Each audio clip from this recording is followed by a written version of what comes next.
Okay, good morning, everyone. Right now, I'm going to call this meeting to order. Wednesday, June 10th, 10:01 a.m. for the Colorado Agricultural Commission meeting. And I'm going to go into roll call at this time. Ag Commission Vice Chair Jeff McCullough. Present. Ag Commission Member Catherine Bedell. Yes, here. Ag Commission Member David Block.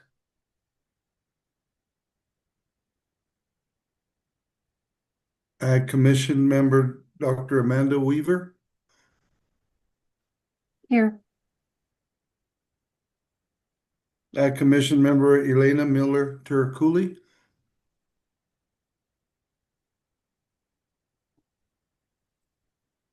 Ag Commission Member Harrison Top.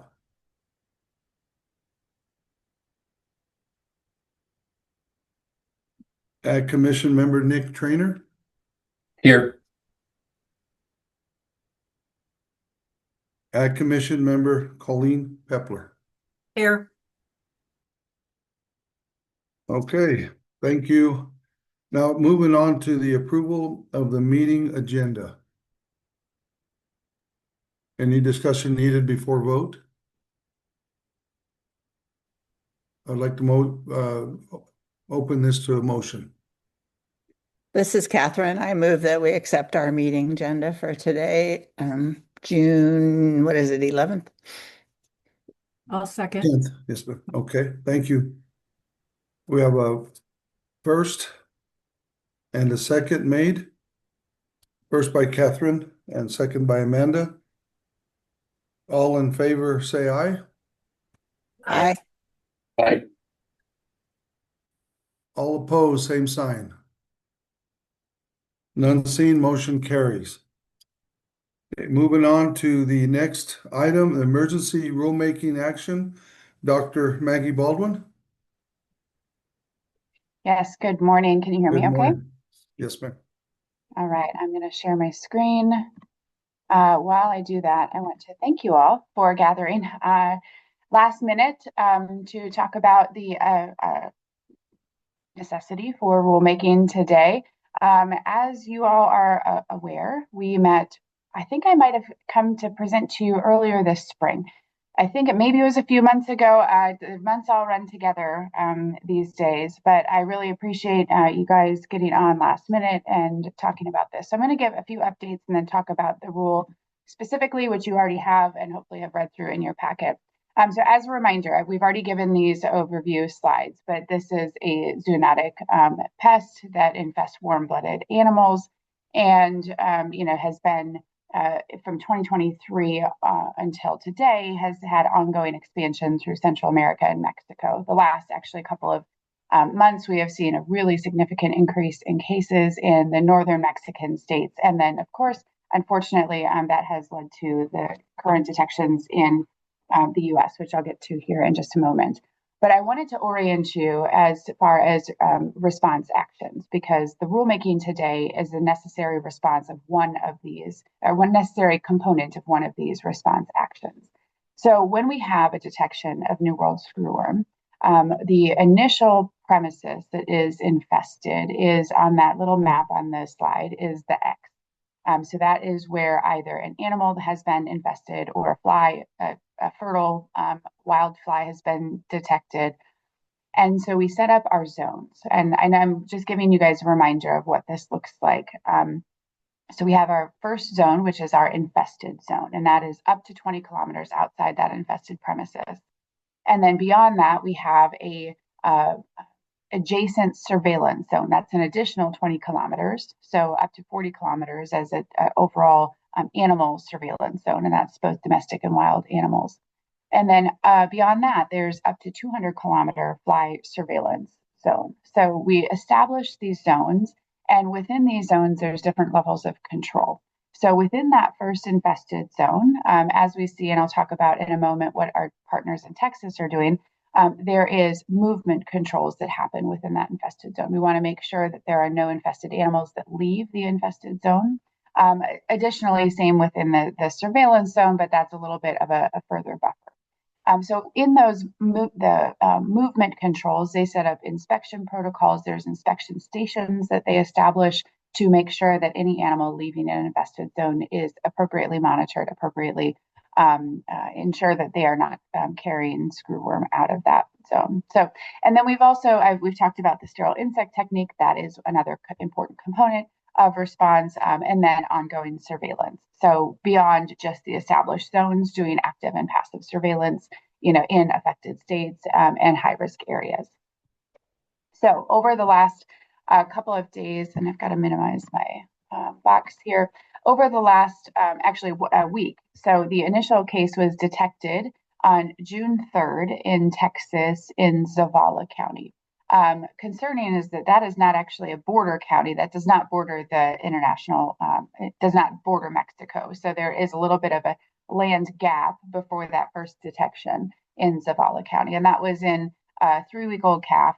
Since then, they've had several additional detections in Texas, one additional in Zavala County, 2 in LaSalle County. All of those cattle detections have been in young calves, from what I have understood from the press releases. And then there is one goat in Gillespie County that was affected. That Gillespie County detection is a couple of hundreds of miles north of the Zavala and LaSalle areas. So that, again, is a little bit more concerning. And then equally concerning is a detection in New Mexico now in a domestic dog. In a county that does border Texas, but again, very far away. And I'll show you a map here in a moment. Here's the map. So overall, we've had 6 detections in the United States. Again, the initial detection, and I don't know, can you guys see my pointer okay. So the initial detections were in these counties down here, which again, don't directly border Mexico, but there's a little bit of space between there. So, they are doing active surveillance, of course, doing fly surveillance. But those are the current counties that are affected. And then this is the Gillespie County goat. And then this is the county in New Mexico with the dog that has been affected. So in Texas, they are establishing infested zones as well as adjacent surveillance zones. These maps are publicly available. It is an interactive map on the Texas Animal Health Commission website.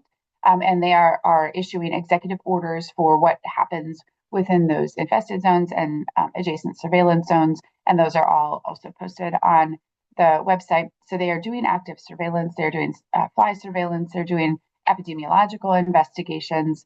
My understanding is most of the detections have not been movement associated.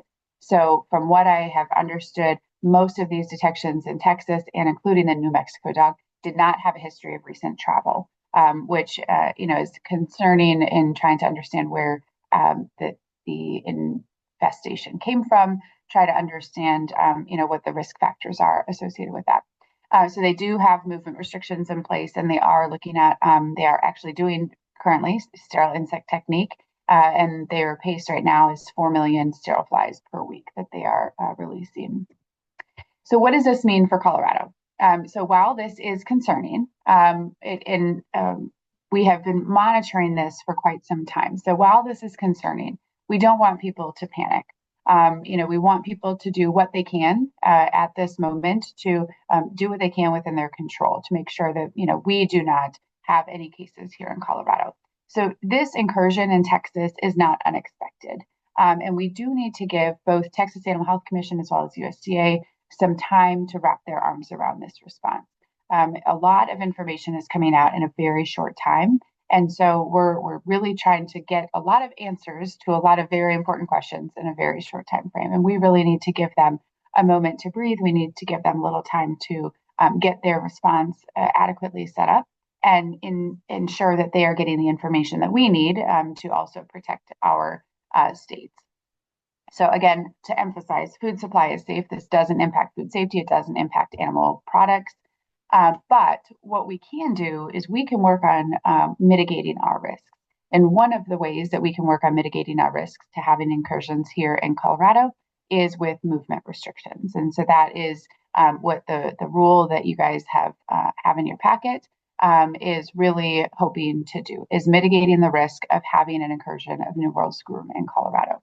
So for us, we are not going to stop just at movement restriction. Of course, we're going to be doing active surveillance. We're going to, if we have cases that are reported to us, suspect cases, even if it seems like a low risk, we'll be doing surveillance and doing testing. And early detection is really, really important in this space because we want to make sure that we don't allow for a fly population to be established here in Colorado, but it's also important for those individual animals to be able to, return to full production, to be able to recover from whatever that wound is.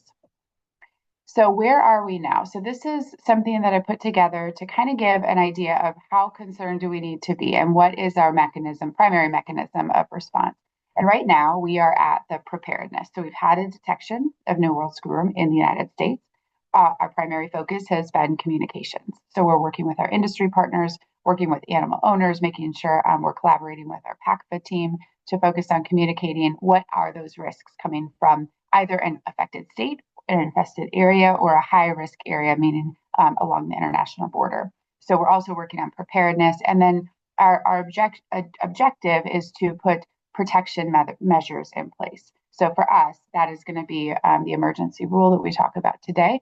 Of course, if things escalate and we have New World Screwworm in a border state, which we technically do in New Mexico, although it's further south, we're hoping that they can keep that south. And there are also some questions surrounding that dog case that they are still yet to answer. So we are going to be working on increased vigilance, active surveillance, and then of course, if we have a detection in Colorado, we activate our response plan. So animal movements. The Mexico outbreak has demonstrated to us that animal movement can contribute and does contribute to the spread of New World Screwworm. So that is one really key component of response. It is one of the tools in our toolbox that we can use to mitigate disease risk. So we can put movement restrictions in place, and it doesn't have to be a full stop of movement, right? But what can we do to ensure that those mitigation measures that we've put in place reduce our risk to an adequate degree? There is no such thing when we're talking about animal disease, whether it's infectious disease, infectious pest, there is no such thing as zero risk. So we need to decide to us in Colorado what is an acceptable level of risk. Our goal is to follow the National Continuity of Business Plan that USDA has laid out. Our primary goal is to protect Colorado's livestock and animals and make sure that we have measures in place that we feel comfortable that we can actually implement in our state. And then we're going to be working really closely with our partner states, with our affected states, with border states. And if there are high risk areas, we want to make sure that we have it defined. So you guys have the emergency rule in your packet, and hopefully you've had a chance to read through that. I'm going to give some high level overview of what that rule actually means. So again, the rule is following the USDA Continuity of Business Plan. The USDA plan is focused on livestock and farm-raised animals. They do not account for companion animals in that continuity of business plan. So that is why there is a little bit of difference in how we're dealing with infested zones versus dogs and cats coming from infested states. So primary is no animal with New World Screwworm may enter Colorado. That really actually already exists on having normal CVIs. They have to ensure that there's no infectious contagious diseases or pests that animal has when they issue a certificate of veterinary inspection. So that's primary. Second is all warm-blooded animals originating from a New World Screwworm infested zone must meet enhanced requirements. And again, these are outlined in that continuity of business plan. This includes livestock, includes companion animals, any warm-blooded animal coming from an infested zone. So I'll outline what that looks like on the next slide. And then last is dogs and cats coming from a state, so outside of an infested zone. Dogs and cats coming from a state with an active infested zone must be inspected by a veterinarian and have a CVI issued within 5 days prior to movement. So that'll help mitigate our risk. We do receive currently a lot of dogs and cats from the state of Texas, and those rescues in Texas certainly pull dogs and cats from all over the state. And so not having a clear history of where those animals are coming from before they move into a rescue and then into Colorado is one way that we want to make sure we can mitigate that risk. We are coordinating with our PACFA and Division of Animal Welfare team on that as well. So animals coming from an infested zone have to have an CVI issued within 5 days prior to movement by an accredited veterinarian in the state of origin. It has to include a premises identification, has to include official identification for livestock. If it's equine or small animal, name and description qualifies for official ID. And then we will issue a permit from Colorado side within 48 hours prior to movement saying, yes, this animal has met the requirements to come into our state. There is a New World Screwworm Movement Certificate, and I'll give you an overview on the next slide of what it is encompassed on that certificate. And Texas has one that they are currently using. That must be reviewed by the state animal health official in the state of origin as well as state of destination. And then those animals are inspected for evidence of a New World Screwworm prior to movement. The inspection must be completed either by a licensed and accredited veterinarian, by a state or federal animal health official, or another state authorized inspector within 5 days prior to movement. And then there are treatments available, and any animal that is found to have an open wound without presence of myiasis, because again, no animal with myiasis can move, but if they have open wounds, those animals have to be treated prior to coming to Colorado, unless they are going direct to slaughter, and they have to be slaughtered within 72 hours. Once those animals, if they are coming from an infested zone, arrive in Colorado, those animals have to be inspected upon arrival into Colorado as they are being offloaded. Not offloading the animals and then inspecting them, but they have to be able to be inspected as they are offloaded. We don't want a trailer full going out into a pasture and then later we inspect them and find myiasis. So those inspections have to be completed by a licensed and accredited veterinarian, a state or federal animal health official, or other state authorized inspector. And we would be coordinating that as those animals are permitted to come into our state. There's a best practice guidance. And this actually is very consistent with what they were doing in Mexico, and is one of the ways that they identified a number of the cases associated with movement in Mexico, because those animals were inspected upon arrival into their new destination, and they were found to have screwworm on arrival. So I am getting close. I think this might be the last slide that I have. Yes, this is the last slide that I have. So that is an overview of what we are looking to accomplish with this emergency rule. Again, you have the rule in your packet, and hopefully you've had a chance to read through the rule in more details. I'm going to stop sharing my slide, and I will open it for questions. Hi, Maggie. I have a couple questions, Catherine Bedell. So Yeah. they can be inspected 5 days before travel, and then they have to be slaughtered in 4 days when they get here. That's a 9-day period where pupae could be dropping off both in the truck and in the, in the soil when they arrive. And also, my other concern is the transport vehicle. So we all know that flies arrive with the cattle from areas. How come we're not doing anything about spraying the transport vehicle with the cattle in it or something? Yeah, let me tackle the first part. So yes, they have to be inspected within 5 days. So specific to animals going to slaughter, have to be inspected within 5 days prior to movement. Again, animals with open wounds, if they are eligible for treatment, it's a little bit tricky in the slaughter capacity. So there may be circumstances where we say, hey, those animals are high risk, and we may not accept them if they have either open wounds and they are unable or ineligible for treatment. So yes, that window prior to movement is 5 days. They would have to still be inspected upon arrival into Colorado, and then they would have to be slaughtered within 72 hours. And that is, and we did ask USDA actually a lot of questions about that. That is pretty consistent with the guidance that USDA has felt that gives us the best level of risk, but also meets our continuity of business needs, right? Because within 24 hours and 24 hours is just logistically infeasible for us. It would not be feasible for us to coordinate that. So we did ask USDA about that and the timeline, and they feel pretty comfortable with that timeline. So we're accepting their, they are the subject matter experts, and they've been working with Mexico, of course, on this. Related to the flies and trailer movement, that hasn't been much discussion. But what I will say is it might be something to consider depending on how we see this outbreak roll out. So if we really, right now, as far as we know, USDA and Texas Animal Health Commission have a lot of traps set up. They have still not found any New World Screwworm flies in their traps that they have established. So if we find maybe that animals coming from an infested zone, there's a high fly burden, that might be something we would consider, or if that has been found to show, relocation and establishment of the fly. Certainly something that we can look at, but not something that we've talked about yet. So that in itself is concerning. The outbreak or the infestations have occurred a distance from the border. Yeah.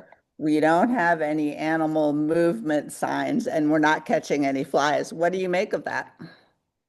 I don't know. We are waiting for a lot of answers to be a lot of questions to be answered by both Texas Animal Health Commission and USDA.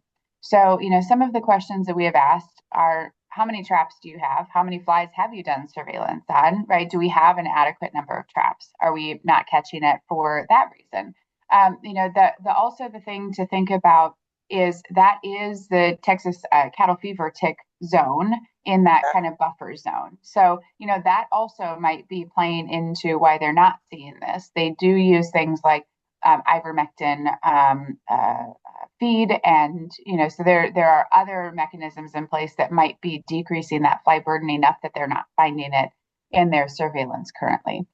So yes, there are still questions, but again, like I said, we're 7 days in, and there's so much information that we all still want to have, and we're trying to give them a little time to get their minds wrapped around it. I know what it feels like to be in the beginning of a new disease outbreak and trying to answer all the questions to all the people in such a short time frame is really, really hard. Yeah, I understand that. And you just brought up the tick situation. So, the eggs can be laid on a very small opening. Given that the wounds can be very small and have eggs in them, the chance of actually catching something early in surveillance with that situation, even with a veterinary inspection, is pretty remote. What's happening right now with cattle movement without any rules? Where are we? So, yeah, good news is that we actually don't receive. We did a like last year of movements. We don't receive a lot of movements from the currently infested areas in the two southern areas. The Gillespie County, because they just published the map yesterday, we haven't entirely gotten through, what the movements look like there. So we are looking at that. But the good news is right now we actually don't receive a lot of cattle from that southern. Not just cattle, not a lot of movements. Period. From that southern Texas region. So that gives me a little bit of comfort. What we are telling folks right now, and we are getting calls every day from people in Texas saying, "Hey, I'm moving animals, from this area in Texas. What do I need to do? I've got horses that are going to be coming in a few weeks. What do I need to do?" Right. So people are calling and they are asking and they are concerned and they want to make sure that they're meeting our requirements. And what we've told them, if they're not coming from an infested zone right now, as long as it's not dogs and cats, we've told them you're fine to continue with normal movement requirements. I would ask that you do a check right before you come. Right. And just be extra cautious. And so folks are really receptive. We're getting calls not just from animal owners, but also veterinarians on that. Cool. Yeah. Just one more thing. Yeah. So before the infestations were discovered, animals were obviously moving freely around Texas. Was there contact tracing of those animals that moved prior to the detection? Yeah, so that is one of the outstanding questions that we have, and Texas has indicated that that is something they're working on in their epi investigations. What they have told us is from the infested premises, there's not been a history of movement, but they are working on that to ensure that, even if they had moved from, that home ranch in Texas to grazing, we want to make sure that they're following up. So they are asking those questions. Yeah. Yeah. I guess I still have some concerns about, putting these rules in place when we don't really have all the information necessarily to make good decisions. I think that timeline of 5 days and 4 days is too long. So, right now, unless you can assure me more, I'm a no. Yeah, I mean, I understand that. And, again, I think that what we're trying to establish right now is what can we do to best mitigate our risk with the information that we have. And we have all and the National Continuity of Business Playbook was initially published early last year. We've all provided input into that playbook. We've all provided feedback into that playbook. And the revised version that came out in April is what we are currently working on following. So that is animals coming from an infested zone. I understand completely your perspective. I understand the additional concerns. One of the reasons that we're not going more broad at this point in time is I don't know that that's going to change anything. We do want to give Texas, again, a little bit of time to make sure that they've got their response plan in place.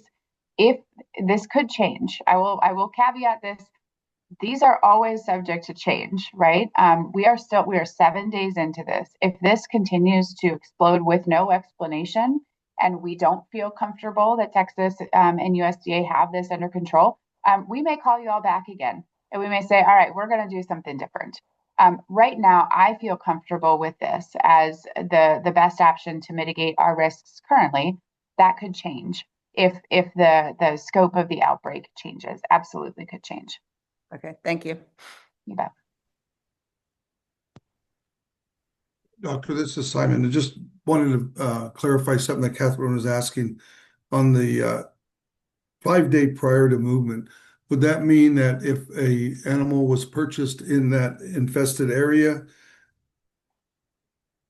they would have to test it and it wouldn't be able to be moved for 5 days outside any area, say Gillespie County, or is that I purchase an animal, I've got to wait 5 days for delivery?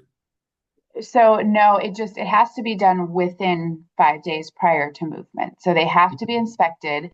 And the timing also may depend on Texas Animal Health Commission with their approval. So they have inspection stations set up in their infested zones.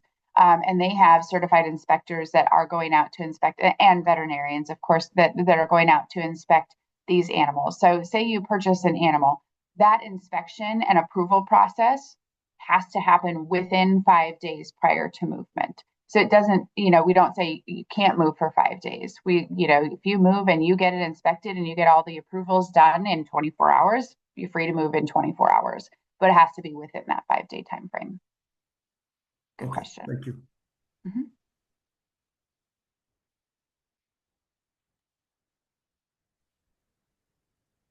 Yeah, Dr. Baldwin, this is Jeffrey McCullough. What about equine transportation and events and things like that where horses are moving in and out of the state? What's your thought on that and inspecting, and do they have to be inspected before they come back in after a certain period of time within the infested zones, or what's your guidance there? Yeah, so right now, they would have to follow if they are moving to or from an infested zone, they would have to follow that. This is an assumption. We did ask some questions yesterday of Texas Animal Health Commission on livestock markets and, kind of those high throughput things. And they said they don't have any of those happening in infested areas right now. So I don't know if they are going to be limiting movement for things like shows and events within an infested area. I probably would, so I don't know that they're going to be hosting events in an infested area. If they did, those animals would still have to meet those requirements coming from an infested zone. So it's not like they would be free to come and go. If they come into an infested zone, now you're in an infested zone, now you have to move with meeting these requirements. So I think it'd be a high risk thing that we would discourage. And I think, right now our focus is on communications, on messaging. So that's certainly something that as we're talking with animal owners, hey, if you're going to a high risk area, maybe don't, maybe reconsider. Is it a necessary movement? Do we have to do this right now? Or can we all kind of just sit still for a little bit? The other thing, and I didn't call it out specifically on the slides, but it is in your packet in the rule, is we will not currently accept the extended equine CVI for any horses coming from an infested zone, which is really where it's kind of a 6-month CVI, but the animal owner does inspections prior to movement on trip permits. So those are not accepted currently coming from infested zones. Okay. With the rapid spread of this, what do you anticipate the next month looking like as far as detections within the state of Texas and New Mexico and things like that? You know, if you had asked me prior to the Gillespie County case and prior to the New Mexico case, I would say it seems, that we're at a cadence that's expected. We're going to have calves right now. We're going to have animals that, are going to have, like you said, tick bites that might become infested in that infested zone. So I would have said that the, number of cattle detections in a short period of time within those couple of, neighboring counties is not unexpected. And I would anticipate we're going to continue to see detections like that as they do additional surveillance. What I think is going to be really critical is the volume of sterile insects that they get out in those areas, so we can really try to knock down, if there are any, which we imagine that there are with these cases, populations that are trying to establish here. So I would say if we can get not just movement restrictions, but sterile insect technique in place, as well as really robust surveillance, I would hope that we can keep it limited to those regions that are currently affected. I think, as Catherine was asking a lot of really good questions, there are just still some unknowns that we don't know. So I think probably within the next week, more to come. I anticipate we're going to continue to see cases in those areas, but I really do hope that we can keep those to those limited areas. Thank you, Dr. Baldwin. You bet. George. Yes, Dr. Baldwin, thank you. I have a couple of questions. We have a lot of producers down here in the southern part of the state that move back and forth across the border with their summer pastures. Mm-hmm. And I'm kind of thinking about what they might expect. I think a lot of them are actually going out because of the drought, so that may be a blessing in some ways, but really they're from the local area here. And the other thing I was wondering about brand inspectors, if they've been trained to actually look, because they're got to look at everyone anyway. Yeah, thanks, George. So the commuter cattle is something that we have talked about, and that is another thing that is addressed in the packet. So if those cattle are going to an infested zone or coming from an infested zone, the commuter agreement is null and void. We will not honor them moving back just on the commuter agreement. They would still have to meet the infested zone requirements coming back to Colorado. Which I think is, fairly understandable. I don't think that that's going to be a significant burden either. I don't think the level of animals that will qualify for that will be high.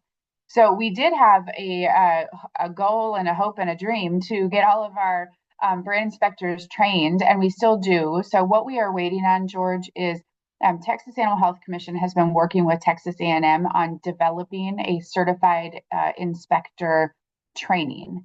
And so once they roll that training out, that is one of the things we've talked with Todd about, in getting our brand inspectors trained through that certified inspector training, so they know what they're looking for, they know, what the process is, what high risk areas are. So that is yet to come. They are still working on finalizing the training, and we might have to just, train with the materials that we currently have. So that might be something that we work with Todd and the brand inspector team on, but more to come for sure on that. Colleen? Thank you, Dr. Baldwin. I may have missed this. If I did, I apologize. But I was curious about the question that Catherine posed regarding spraying of transporting vehicles. Yeah, so not something that we currently have as a requirement, and it's not something that is in the continuity of business playbook. There is a lot in there about, treating of infested animals and treating infested premises, fly control on premises. So, certainly something that we could work on, even just in messaging, even if it's not a requirement, something we could work on in messaging. asking folks to be really vigilant if you are transporting, to use something like fly bomb in your trailer when allowed around animals, right? We want to be careful that we're not causing toxicity to animals by doing that. But yes, I think that might be something that we can work on in messaging, at least at a minimum.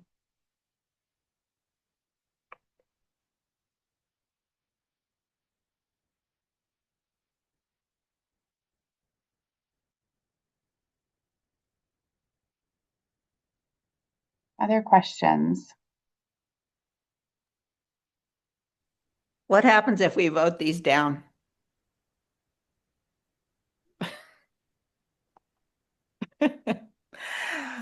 If I can jump in, we might come back to you in a few days and ask for you to reconsider. And I think, of course, just to add to, I mean, as Maggie's mentioned, this is iterative. And if we don't get it right, we can always change, and we will change the rules. I think what Maggie is doing is very prudent in trying to get parameters established in Colorado quickly, as there's so much unknown. And then if we overshoot or undershoot, what we need to do is just get a quorum back and adjust, either tighten up or loosen from what we've implemented. So just to say, it's not set in stone, but we just wanted to act quickly to get something on the books as we figure out more about the US outbreak.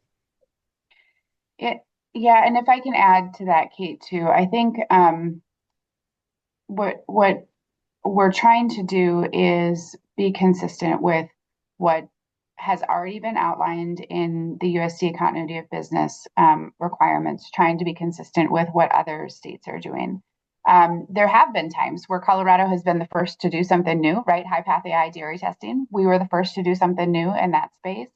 But I do, one thing that I am concerned about in being overly restrictive is impacts to market and market access. And I don't want to overly burden, our Colorado folks if at this moment I feel like what we're doing is a measured approach, but again, could change at any moment. If in a week we say, hey, this is not being controlled as expected and we need to do more, we can come back at any time to do that. I currently am the vice president of the National Assembly of State Animal Health Officials. And so as that vice president role in NASAHO, also, one of the things that I'm currently doing is trying to coordinate states on a measured approach and following our guidance that we've put. National Assembly has had working group members putting that continuity of business guidance document together. And so, really trying to be a leader in that and trying to say, hey, let's all maintain consistency for now. And we can come back to the drawing board if we feel that this isn't, adequate for Colorado. So what do you consider? So if it moves closer to our borders, would that trigger a review of this and maybe tightening of rules? I mean, it's going to trigger rewriting these. Yeah, I would say one, and I don't know if proximity to the border, Catherine, but certainly if we don't feel that Texas has a handle on this, or New Mexico continues to get more cases, don't have a handle on it, we say, all right, we're not staying ahead of it, right? If we feel that they are not staying ahead of it, that's going to be a time that I say, hey, I don't know that we can. We need something for all animals coming from Texas, right? For example, so that would be something that would trigger that for me. If I say, gosh, I don't feel comfortable with this, and I want to enhance the requirements, and that could be next week, But again, we're 7 days in, so I feel like right now this is for me, this is the right approach that I feel comfortable with, and we can go back to the drawing board if we need to. Thanks. Yep. Nick. I just wanted to comment to George's point that these brand inspectors, I mean, they're the kind of the first layer of capturing this early detection, and I think anything we can do to not wait on the USDA to kick out some type of training protocol, I think that's going to be critical in that first first early detection, and I don't know what it would take to get that going, but I think that's definitely something we got to get going quick.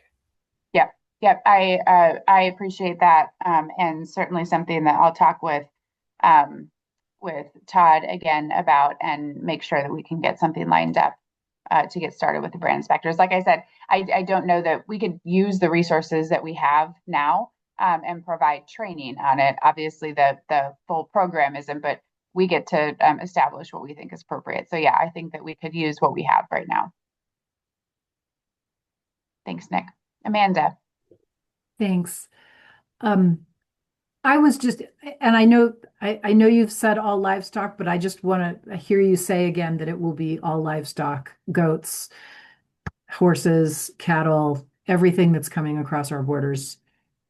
Yeah, so from the infested zone, the requirements are for all warm-blooded animals. So even beyond all livestock, all warm-blooded animals would need to meet those enhanced requirements. And then the requirement for dogs and cats coming from an affected state is, any dog, cat outside of those infested zones, but from an infested state have to have that CVI within 5 days of movement. Very good. Thanks for repeating that. You bet. Billy, you had your hand up a couple of times and then it went down. I just wanted to make sure. I was just waving at you now. Okay. I'm going to say this at a really high level. What Dr. Baldwin is saying ties into how the statute allows agencies to write and adopt emergency or temporary rules. There's a balancing act, and that's Dr. Baldwin's scientific explanation ties into the legal mechanisms and bases for this sort of stepped approach. So if we want a deeper discussion of that, we can go into executive session, but I just wanted to support Dr. Baldwin's perspective from the statute.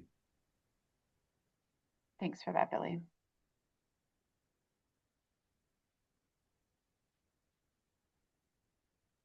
Doctor, just to follow up on Nick's question, how many brand inspectors are there in the state of Colorado? Oh gosh, I might have to ask Kate. Around 68. 68 is the number that's in my head, but okay. Yeah, that's not precise based on how many positions we have filled, but that's approximate, a little bit more than our number of counties. Yeah.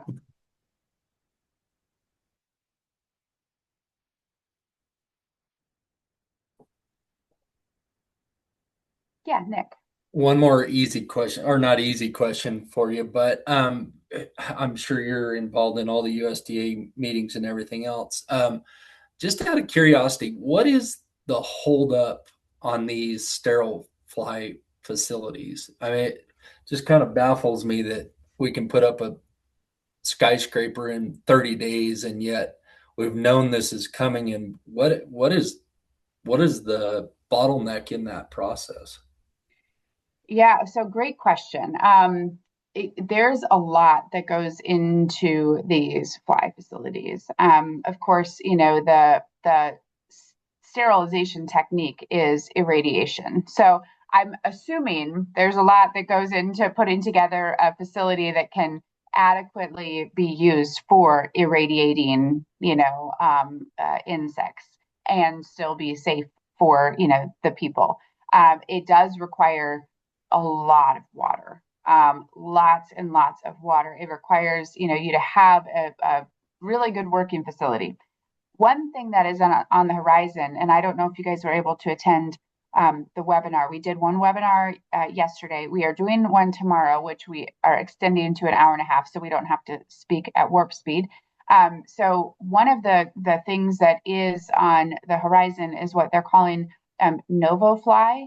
And that is, they have I think the approval is pending, maybe through EPA, but that will be where they can genetically engineer the fly populations. So they are only producing males. So right now, one of our rate limiting factors is in these fly facilities, they are, natural reproduction. And so they are reproducing both males and females. So those populations that they are irradiating are males and females. So about 50% of them are going to be the sterile male flies, which is what we're seeking to really knock down those populations. So yes, there's some things on the horizon that might help, increase, essentially double, if we get the Nova fly approved, would double the sterile insect populations. But I don't know what the time frame is for that. From what I've heard, it'd be 2027, similar to what the production facility at the Moore base in Texas is.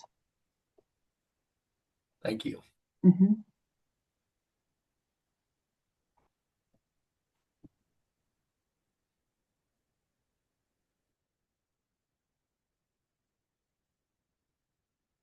All right, Simon, I'm not hearing any more questions, so I'll turn my mic off for a little bit. Turn it back to you. Thank you, Doctor.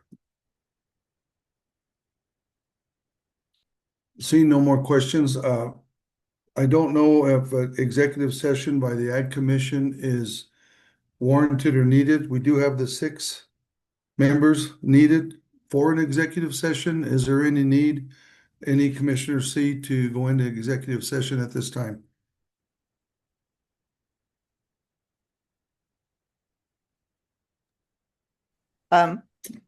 This is Catherine. I still have reservations, and I'm wondering if having Billy talk to us a little more could alleviate my hesitation. So maybe. Okay. I mean, it's at that time, we'll need a motion to go into executive session at this time, and then come out and then be ready for public comment and then vote. So do I have a motion at this time to go into executive session? Sure, this is Catherine. I motion that we go into executive session. Okay, Receive legal counsel. thank you. Motion made by Catherine. Do I have a second?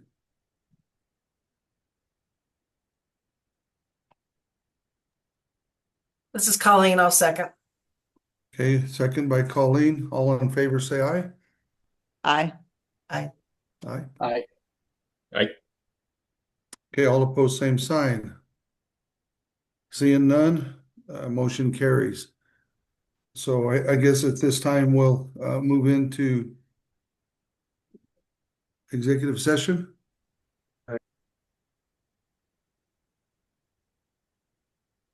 Mr. Chair, if I could just make a quick comment on the record, it's 11:03. The commission has left executive session.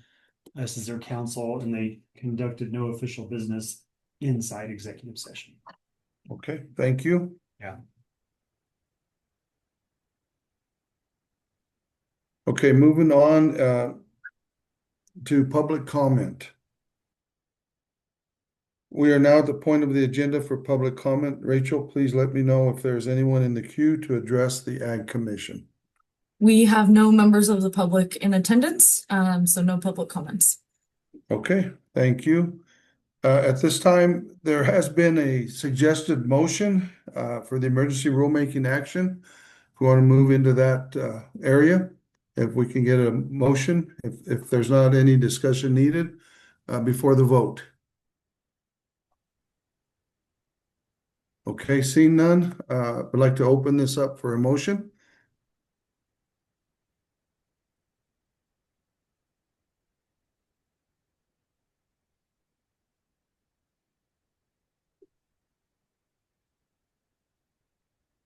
And there is a suggested motion that was given. Mr. Chairman, this is Colleen Pepler. I move that the commission recommend the commissioners adopt the emergency revisions to the livestock disease control as proposed. Thank you, Colleen.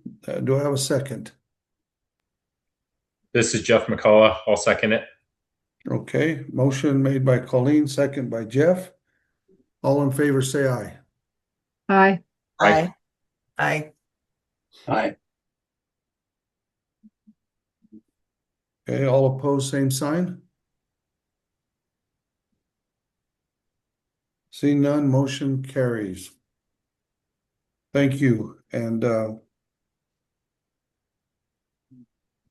we will see moving forward if there's another emergency meeting needs to take place. Otherwise, The next meeting is still scheduled for July 22nd at 9 a.m. to 3 in person in Delta, Colorado.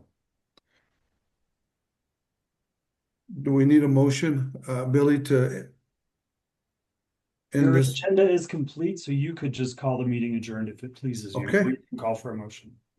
All right, thank you. Meeting adjourned at 11:05 a.m. on Wednesday, June 10th. I'm sorry. Thank you, everyone. Thanks, Simon. Thanks, Thank everyone. you. Thanks, Thank Maggie. you, guys. Thank you all. Thank Maggie, you. thanks everybody.